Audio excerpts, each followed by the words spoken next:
This company called Federal Express told me to come in for an interview. I later found out that they have the most black pilots of any airline. And I didn't know that then. I was just going for an interview. Seemed like a great company, seemed like great people. Well, I interviewed, and believe it or not, I got the job. And in the interview, I had to fly a simulator.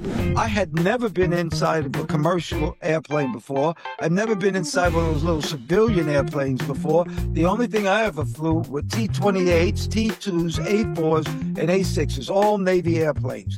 So when I got into this simulator, it had 4 engines. I think it was a DC-8 simulator.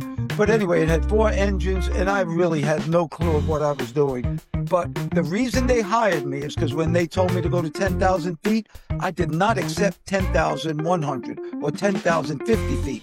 I kept working towards 10,000. When they told me to fly at 300 knots, I didn't accept 303. And you can't even hardly tell that the needle is saying 303, but it's not straight, and you can tell. But I kept working to make sure that I wasn't at 303 or 305 or 295.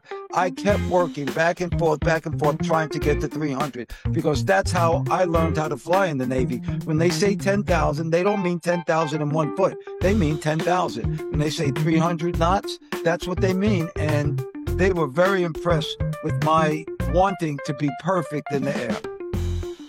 Well, it sounds good. You know, basically what you're saying is even though you're not perfect, you were making corrections all the time. That's correct. And that's what they appreciated.